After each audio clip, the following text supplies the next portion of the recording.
Hallelujah, praise Lord. Oh praise God, प्रभु को महिमा, प्रभु की स्तुति हो। हालेलुया। एक दूसरे को कहो प्रभु की स्तुति हो।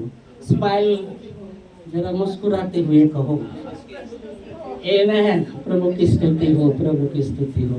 आमेन। हालेलुया, हालेलुया, प्रभु की स्तुति हो। आमेन। आज प्रभु भोज है और हम वचन के बाद प्रभु भोज में भी भाग लेंगे। तो प्रभु भोज के विषय में जब हम देखते हैं, बहुत बार हमने प्रभु भोज के विषय में वचन को सुना है। यूहन्ना 15वां अध्याय में भी यीशु मसीह जब कहते कि मैं दाख लता हूँ, मैं सच्ची दाख लता हूँ, मेरा पिता किसान है और तुम डालियाँ हो। जो डाली मुझ में बनी रहती है वो फल लाती है, मेरे बिना तुम कुछ भी नहीं कर सकते। और जो डाली मुझ में बनी है पर फल नहीं लाती तो पिता उसे काट देता है, और जो डाली फल लाती है पिता उसे छाट देता है कि इसलिए कि और भी फले। आमेन। फिर यीशु मसीह कहते हैं मेरे वचन के, जो मैंने वचन बोले हैं उसके द्वारा तुम शुद्ध हो। आमेन। और फिर यीशु मसीह कहते हैं तुम मुझ में बने रहो, मेरा वचन तुम में बना रहे, और जो तुम पिता से मेरे नाम से मांगोगे वो तुम्हारे लिए होगा। ये जो भी बातें हैं, जैसा हमने देखा कि सच्ची दाखलता, मेरा पिता किसान और डालियाँ, ये बने रहने के विषय में बात करता है। तो ये प्रभु भोज के विषय में ही बात करता है। हालेलुया। हम आते हैं वचन में। यूहन्ना 15वां अध्याय 1 से 7 वचन सुबह भी मैं बता रहा था। ओके ओके, तो सबको मिला? सबको मिला क्या? नहीं तो किसको मिलता है किसको नहीं मिलता, और हम आगे बढ़ते हैं। तो ओके, तो सच्ची दाखलता मैं हूँ। यीशु मसीह ने कहा सच्ची दाखलता मैं हूँ। यूहन्ना 15वां अध्याय, सच्ची दाखलता मैं हूँ।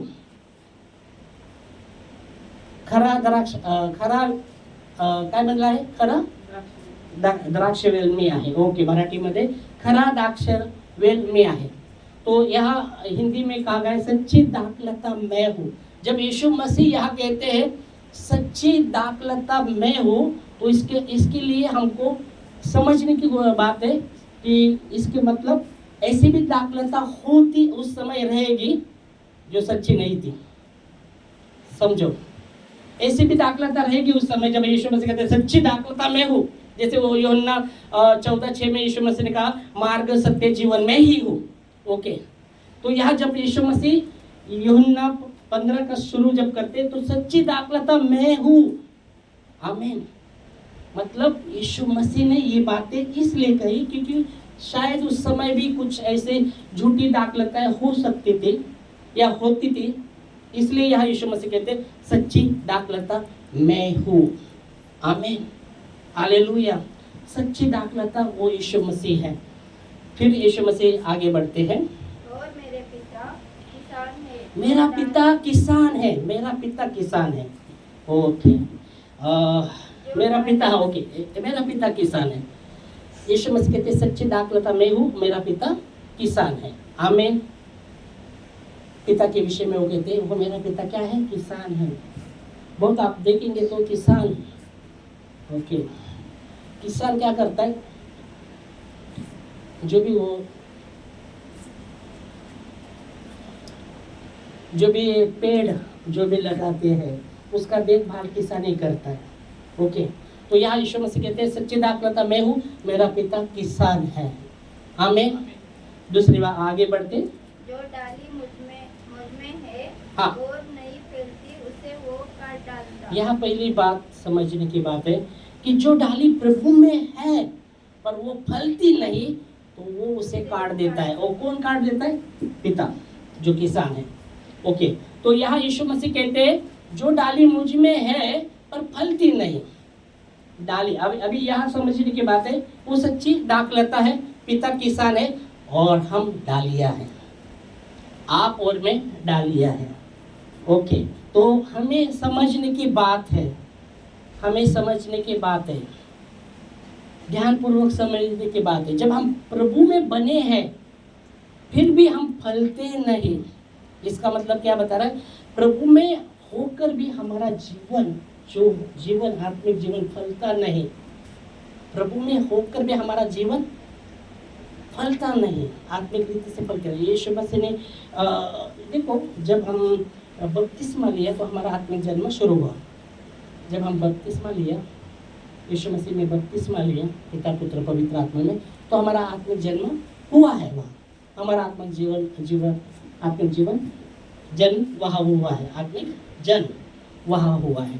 तो यह आप देख सकते हैं। इसलिए जब निकेदम, जो शास्त्र में बहुत कुछ जानता था, उस रात के समय यीशु मसीह के पास आता है और कहता है, हे रब्बी, हे गुरु, ये चिन्ह तुम दिखाते ना, परमेश्वर साथ होने के बाद ही वो चिन्ह दिखा सकते। फिर वो कहता है, स्वर्ग के राज्य में, नहीं कहा, स्वर्ग का राज्य में कैसे प्रवेश कर सकते। तो यीशु मसीह कहता है, जल से और आत्मा से जब तक एक व्यक्ति जन्म नहीं लेता, कोई स्वर्ग के राज्य में प्रवेश नहीं कर सकता। फिर वो सोचता है, अरे बूढ़ा व्यक्ति माँ के गर्भ में कैसे वापस जाकर जन्म ले सकता है। ओके, पहले तो बोला नए सिरे से जन्म लेना पड़ेगा, यीशु मसीह ने बोला। तो ये समझ लिया, नए सिरे से कैसा बूढ़ा व्यक्ति जन्म लेता। फिर यीशु मसीह कहते हैं, जल और आत्मा से जब तक एक व्यक्ति जन्म नहीं लेता तो वो स्वर्ग के राज्य में प्रवेश नहीं कर सकता। वैसे हम देखते हैं यीशु मसीह को, देखो, जब हम देखते कि मसीह में हम बने हैं पर हमारा आत्मिक जीवन नहीं फलता, तो यह वचन, यह आप देखते प्रॉब्लम बहुत कुछ है वो डाली में। मसीह में होकर भी वो, उसका जीवन उधर का उधर फलता नहीं है, उसका आत्मिक जीवन फलता नहीं। तो वचन कहता है हमें फलना जरूरी है, हमारा आत्मिक जीवन फलना बहुत जरूरी है। आमीन। अगर हमारा आत्मिक जीवन फलता नहीं तो पिता क्या करेगा, उसे काट देगा।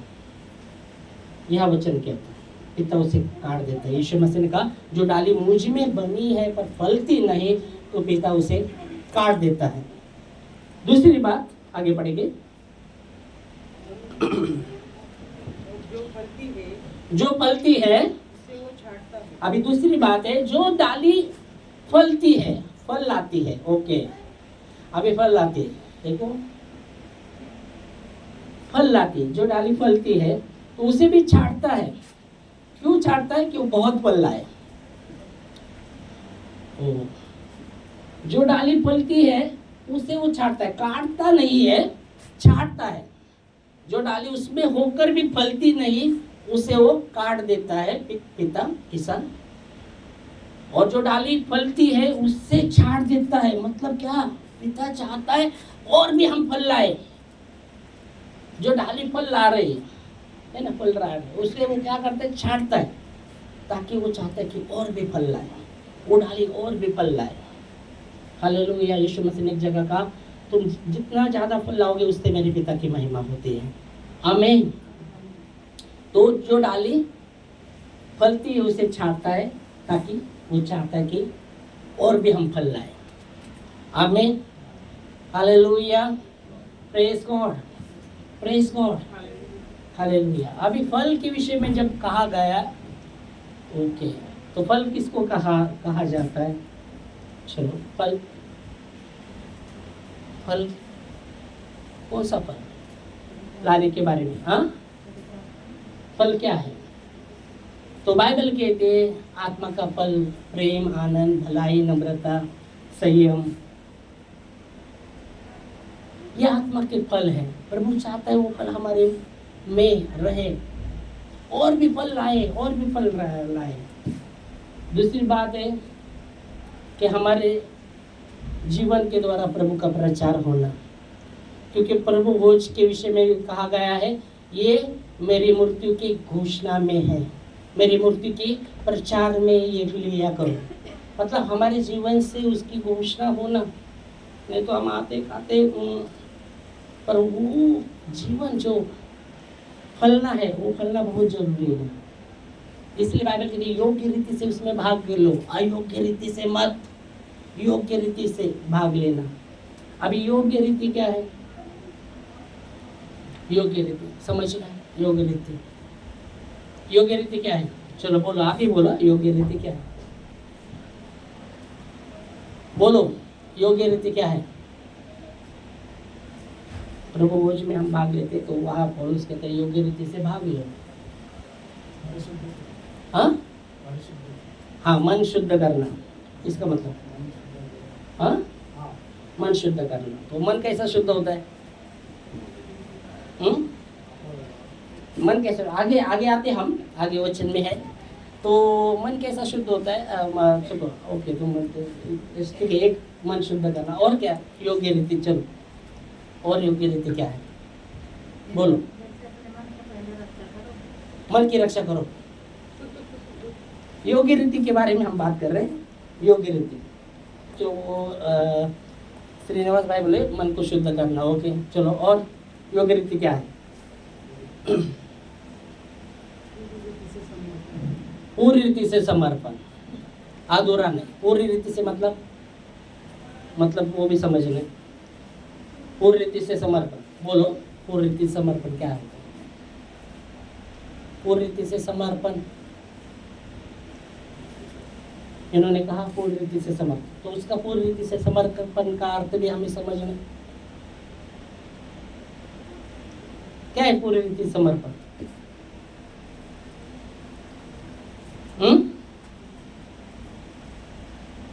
बोलो बोलो, कोई भी बोल सकते। पूरी रीति समर्पण, हाँ चलो, उधर वाले भी है। हाँ, पूरी रीति समर्पण निस्वार्थपणे देवाला अर्पण।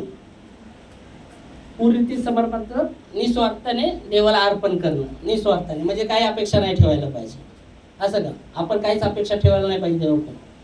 पूरी रीति समर्पण, ओके। त्यांना जे बी समजतं ते उत्तर हा, बरोबर, सर्वांनी द्यायचं आहे, ओके। तो निस्वार्थ समर्पण, ओके। और आता तुम्ही सांगा मास्टर, बोला योग्य रीति से। तो पूरी रीति से समर्पण, पूरी रीति से समर्पण, निस्वार्थ समर्पण मतलब कुछ मिले या ना मिले, कुछ मिले या ना मिले, तू ही मेरा परमेश्वर। मिले भी धन्यवाद, नहीं मिले भी, नहीं मिले तो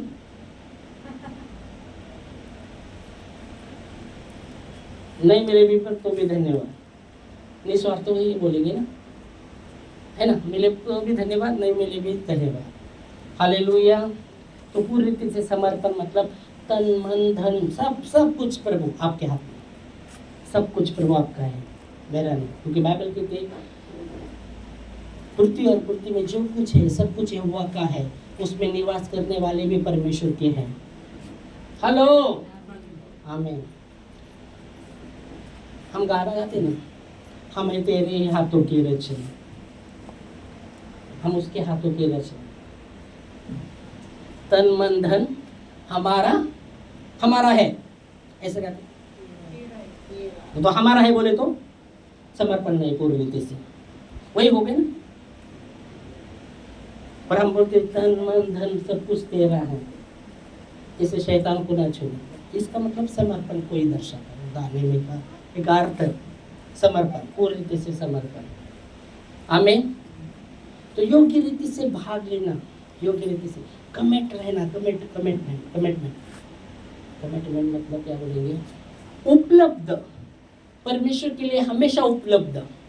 मराठी शब्द, परमेश्वरसाठी हमेशा तयार, नाहीतर काय होतं?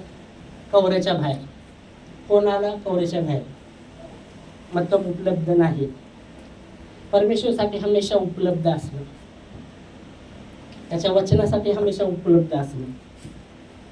यासाठी यीशु म्हटलं, यीशु ने कहा जागते रहो और प्रार्थना करो। आत्मा तैयार है और शरीर निर्बल है। शरीर हाँ निर्बल है पर आत्मा तैयार है। Hallelujah, praise God. तो योग्य रीति से उसमें भाग लेना, योग्य रीति से उसमें भाग लेना, योग्य रीति से, ओके। तो योग्य रीति कमिटमेंट रहना, कमिटमेंट परमेश्वर के लिए हमेशा तैयार रहना, परमेश्वर के लिए, उसके वचन के लिए, कलीसिया में भी तैयार रहना। चलो नाइट प्रेयर चलो है तैयार, और कोई बोले नहीं समय, ठीक है, आपका समय होकर भी आप उपलब्ध नहीं रहते, पर है आपको समय, फिर भी जाने दो। कौन जगेगा रे बाबा, कौन जगेगा, हम तो सोएंगे। कलीसिया के काम के लिए उपलब्ध है। इसलिए पौलुस कहता है, हे भाइयों, 1 कोरिन्थियों 15:58 में, दृढ़ और अटल हो जाओ और प्रभु के काम में सर्वदा बढ़ते जाओ, क्योंकि जो भी प्रभु में आप श्रम करते हो वो व्यर्थ नहीं है, वो व्यर्थ नहीं। योग्य रीति यहाँ आप देख सकते हैं। इसलिए हे मेरे प्रिय भाइयों, हे मेरे प्रिय भाइयों, इसलिए हे मेरे प्रिय भाइयों, दृढ़ और अटल रहो। दृढ़ और अटल रहो, दृढ़ और अटल रहो। यहाँ आप देखेंगे दृढ़ और अटल होना बहुत जरूरी है। मतलब हे मेरे प्रिय भाइयों, दृढ़ और अटल रहो। किसके लिए बाबा? ढीले मत हो जाओ, दृढ़ मजबूत और अटल रहो, और प्रभु के काम में सर्वदा बढ़ते जाओ। प्रभूच्या कामामध्ये सर्वदा वाढत राहावा, क्योंकि यह जानते हो कि तुम्हारा परिश्रम व्यर्थ नहीं है। ये जानते हो प्रभु में जो भी परिश्रम तुम करोगे व्यर्थ नहीं, परमेश्वर के काम में बढ़ते जाओ। इसलिए आप देखते फलना वो इसको दर्शाता है, फलना, बढ़ना। मैं किधर था पहले, मैं किधर था, अब मैं किधर हूँ, आगे किधर हूँ? नहीं तो पहले मैं उधर था, अब मैं सब पीछे हूँ। ये उल्टा हो गया, समझ में आ रहा? उल्टा क्या होगा? इधर से ये स्टेप बढ़ा है तो आगे बढ़ना जरूरी है, आगे बढ़ना और आगे बढ़ना जरूरी है, पर इधर से पीछे होना वो बढ़ना नहीं कहा गया है, वो घटना कह रहा है। पर बाइबल कहते घटने के विषय में भी, घटना के विषय में भी जब बोल रहा है, वो कहता है आवश्यक है मैं घटूं और प्रभु बढ़े। आमीन, ये वचन लिखा है।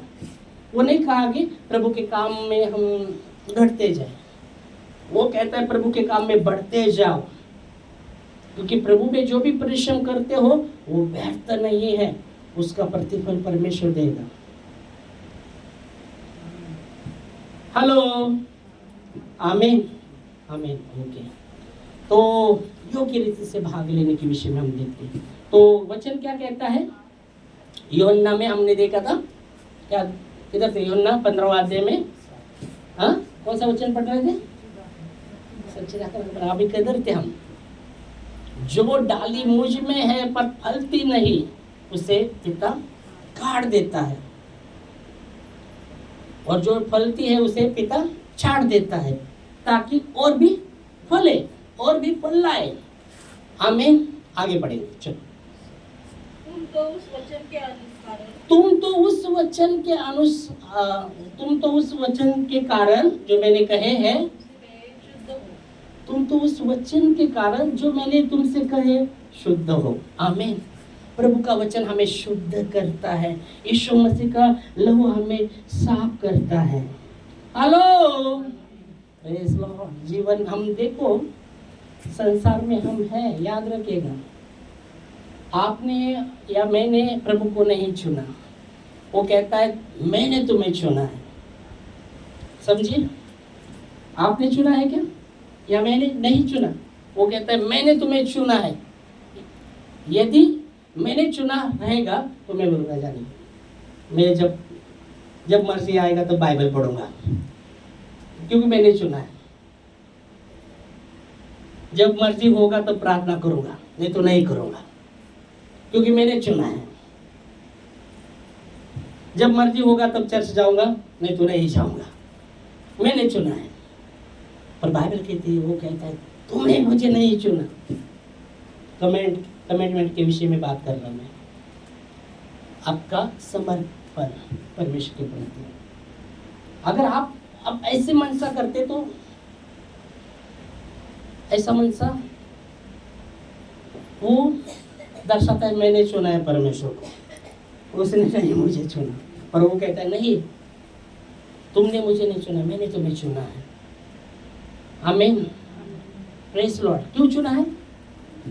मैंने तुम्हें चुन लिया और नियुक्त किया ताकि तुम फल लाओ और तुम्हारा फल बना रहे। आमीन। ऐसा ही कहा है ना यूहन्ना 15:16 में। ओके, मालूम है हमको, सबको मालूम है, वचन सबको मालूम है।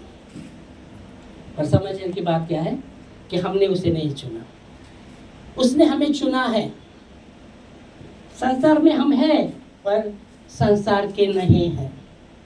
याद रखिएगा, संसार में प्रभु ने रखा है तो संसार के जैसे हम नहीं हैं। संसार में क्या होता है? गाली देना, संसार में है, हम भी गाली देने लगते हैं। संसार में है श्राप देना, हम भी अगर श्राप दे रहे हैं।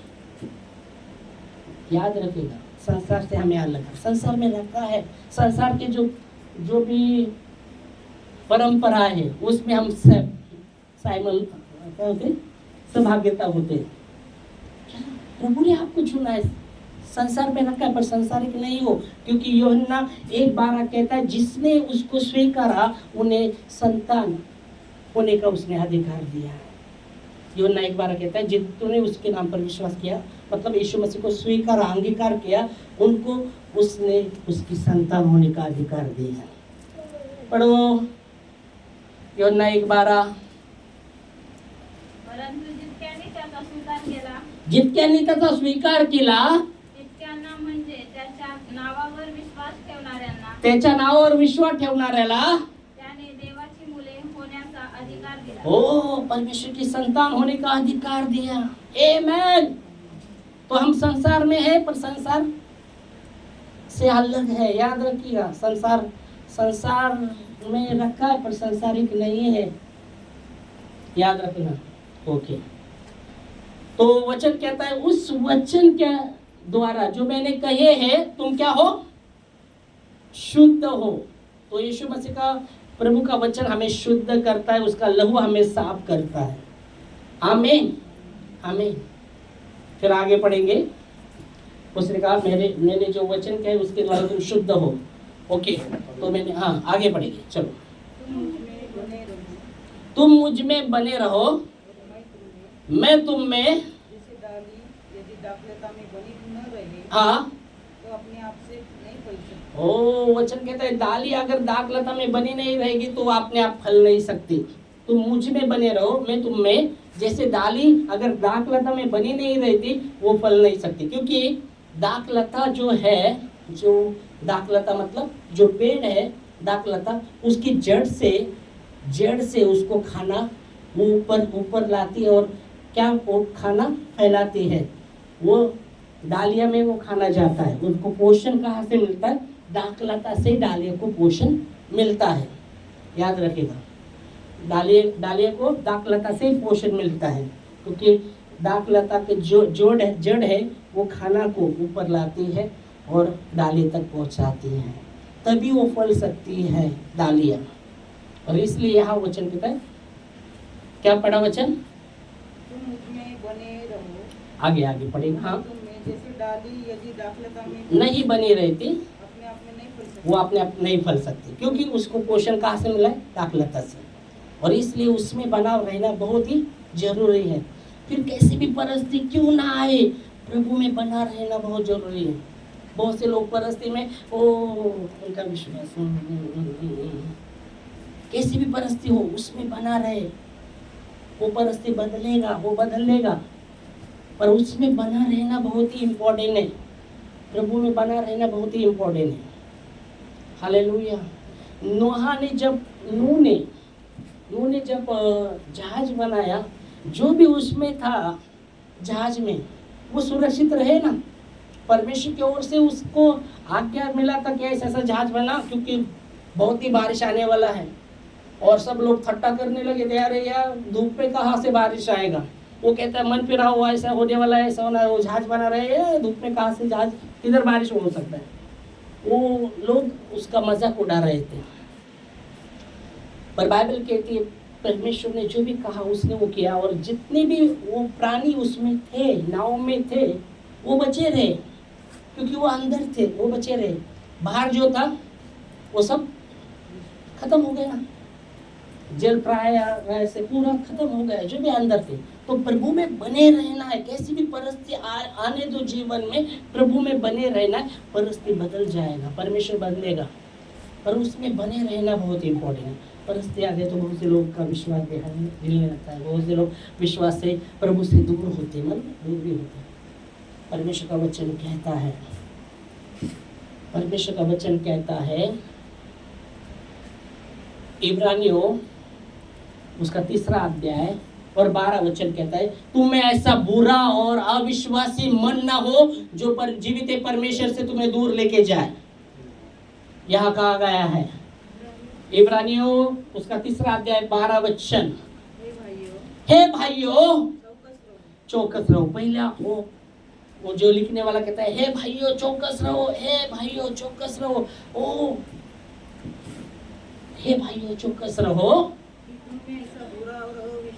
तुम में ऐसा बुरा और अविश्वासी मन ना हो जो तुम्हें जीवित परमेश्वर से दूर हटा ले जाए, जो तुम्हें जीवित परमेश्वर से दूर ले जाए, दूर ले जाए, दूर हटाए, दूर हटाए ले जाए। मतलब बुरा और अविश्वासी मन परमेश्वर से दूर हटा लेगा। बुरा और अविश्वासी मन, पर विश्वास और भला मन परमेश्वर के और करीब लेके चलेगा। आमीन। बुरा और अविश्वासी मन क्या करने वाला है? परमेश्वर जीवित परमेश्वर से दूर करेगा, ये दूर हटा लेके जाएगा। इसलिए वो कहता है, हे भाइयों चौकस रहो कि तुम में बुरा और अविश्वासी मन ना हो जो तुम्हारे जीवित परमेश्वर से तुम्हें दूर लेके जाए। यहाँ आप देखेंगे पतरस कहता है प्रभु भोज का एक समय था उस समय जब यीशु मसीह कहता है, मेरा ये जो रोटी है मेरा देह है और ये तुम खा लो। उसी प्रकार उसने प्याला लिया, वो बोला ये मेरा लहू में नया वाचक का लहू है, ये पी लो। ये बोलता है, अरे बहुत से लोग बोल रहे ये तो कठिन बात है, कौन मनुष्य का लहू पी सकता है, कौन मनुष्य का शरीर खा सकता है। तो उनको बहुत ही कठिन, उन लोगों को कठिन लगा, वो कठिन लगा। मतलब ये वो तो दर्शाता है, कहा गया है, पर वो तो कठिन लगा और बहुत से लोग पीछे हट गए, पीछे हट गए। और पतरस कहता है वो पतरस को कहता है, प्रभु आपको छोड़कर कहाँ हम जाए, अनंत जीवन के वचन आपके पास है। Hallelujah, praise God. आपको छोड़ के हम कहाँ जाए, अनंत जीवन के वचन आपके पास है। तो वचन कहता है, तुम में ऐसा बुरा और अविश्वासी मन ना हो कि तुम्हें जीवित परमेश्वर से तुम्हें दूर हटा ले जाए। इसलिए वो कहता है चौकस रहो, हे प्रिय भाई चौकस रहो। पर जो भला और विश्वासी मन क्या करेगा, परमेश्वर के करीब हमें रखेगा। हालेलुया। इसलिए बाइबल कहती है, विश्वास बिना उसे प्रसन्न करना अनोना है। जो भी प्रभु के पास जाते हैं उससे विश्वास करना वो है, और उसकी खोजने वालों को वो प्रतिफल देता है। आमीन, हालेलुया। यहाँ फर्स्ट आप देखेंगे तो, हे भाइयों चौकस रहो, तुम्हें ऐसा बुरा मन ना हो, अविश्वासी और बुरा मन ना हो कि तुम्हें जीवित परमेश्वर से दूर। दावीद कहता है कि मैं कहाँ भाग सकता हूँ, तेरी आत्मा से मैं कहाँ भाग सकता हूँ या कहाँ छिप सकता हूँ। मैं समुद्र में जाऊं तू वहां है, मैं लहरों पे चलूं तू वहां है, मैं आकाश में जाऊं तू वहां है, मैं अंधलोक में जाऊं तू वहां है। तुझसे भाग कहाँ सकता हो, कहाँ छिप सकता हो। प्रेज़ लॉर्ड, उसके करीब है, उसके करीब है। बना रहने के विषय में आगे बढ़ेंगे। कितना पढ़ा आपने वचन? यूहन्ना 4 पढ़ा, 5 भी पढ़ा। 5 पढ़ा कि 4 पढ़ा? हाँ 5 पढ़ो। मैं दाखलता हूँ, हाँ तुम डालियाँ हो, हाँ, जो मुझ में बना रहता है, जो मुझ में नहीं रहता वो कुछ, तुम मुझ में बने रहने नहीं रहते तो तुम कुछ नहीं कर सकते। ऐसे कैसे? जो मुझ में बना रहता है, हाँ, और मैं उसमें वो बहुत फल पड़ता है, फल लाता है। ओके, आगे। क्योंकि मुझसे अलग होकर, यहाँ वापस वो अलग होने के बारे में, जैसा इब्रानी में लिखा कि हे भाइयों चौकस और हे प्रिय भाइयों, चौकस रहो कि तुम में बुरा और अविश्वासी मन ना हो कि जीवित परमेश्वर से तुम्हें दूर करे। यहाँ भी कह रहा है मुझसे अलग होकर तुम कुछ भी नहीं कर सकते, क्योंकि जीवन उसी में है। मैंने बहुत 2-3 हफ्ते के पहले मैंने बोला सफलता का मतलब क्या है, लोगों को बोला सफलता का, तो लोग बोले, कुछ बोले भाई लोग बोले सफलता का मतलब जिसके पास बैंक बैलेंस है, बंगला गाड़ी है, उसको सफलता करें। पर वचन के अनुसार हम देखते जिसके पास पुत्र है उसके पास जीवन है, जिसके पास पुत्र नहीं उसके पास जीवन नहीं। वो क्या सफलता नहीं है? सब कुछ होने के बाद भी वो सफल नहीं हो व्यक्ति, क्योंकि जीवन ही नहीं उसके पास। और इसलिए पत्र कहते हैं आपको छोड़कर हम कहाँ जा सकते हैं, अनंत जीवन की बातें आपके ओर है, आपके पास है। और दाविद कहता है कि आपसे कहाँ छुप सकते, कहाँ भाग सकते, क्योंकि परमेश्वर का वचन कहता है इब्रानी 4:16 में, सृष्टि की कोई वस्तु उसे छुपी नहीं, उसके सामने सब खुली और प्रकट है। सृष्टि की कोई वस्तु परमेश्वर से छुपी नहीं है, उसके सामने खुली और प्रकट है। आमीन, आमीन। क्या लिखा है? सृष्टि की कोई वस्तु उससे छिपी नहीं है, उस सृष्टि की कोई वस्तु उससे छिपी नहीं है, वरन जिसमें हमें काम है, जिसमें हमें काम है, उसके आंखों के सामने सब वस्तुएं खुली और प्रकट है। उसके आंखों के सामने सब वस्तु खुली और प्रकट है, उससे कुछ छुपा नहीं है, उससे भाग नहीं सकते, उससे छिप नहीं सकते, कितना भी छिपाने की कोशिश करके छिप नहीं सकते। उसके सामने सब कुछ खुली और प्रकट है, सब कुछ वो जानता है। हेलो, दाविद कहते हैं मेरा बैठना उठना लेटना सब कुछ जानता है। Hallelujah, praise God. परमेश्वर भला है, आमीन। और इसलिए वो कहता है मेरे से तुम अलग होकर कुछ भी नहीं कर सकते, याद रखिएगा, क्योंकि जीवन उसमें है। वो जीवन की रोटी है, वो जीवन का जल है, वो जीवन का झरना है। कोई तो कहो आमीन, आमीन। वो ये है, आमीन। आगे चलो, खत्म करेंगे, 7 तक पढ़ना है अपने। यदि कोई मुझ में बना न रहे, हाँ, तो वो डाली के समान फेंक दिया जाता है, हाँ, सूख जाता है। ओ, जो मुझ में बना नहीं रहता वो डाली के समान फेंक दिया जाता है। अगर दाखलासा से डाली अगर अलग है, वो क्या होने वाली, हरी भरी रहने वाली है क्या? हरी भरी होने वाली क्या? वो हरी भरी रहने वाली नहीं, सूख जाने वाली। कुछ समय तक रहेगा फिर सूख जाएगा, वो सूख जाएगा। वैसे वचन यहाँ यीशु मसीह कहते हैं। फिर आगे, और लोग उन्हें हाँ, बटोक कर आग में झोंक देता है। हाँ, वो उसका काम क्या है अभी, उसको जमा कर आग में डालने का, जमा करके डालने का। ओके, 7 तक पढ़ना। और वे जल जाती है। ओ, यदि तुम मुझ में बने रहो और मेरा वचन तुम में बना रहे, तो जो चाहो मांगो और वो तुम्हारे लिए हो जाएगा। आमीन। 7 तक। तो ये जो भी बातें यीशु मसीह ने जब कही ना, ये बना रहने का, प्रभु भोज के विषय में बात कर रहे हैं, दाखला था उसमें बने रहने के बारे में, बना रहना, मेरा वचन जो हम देखते, प्रभु का वचन हम देखते कि ये जो रोटी मेरे देह को दर्शाता है।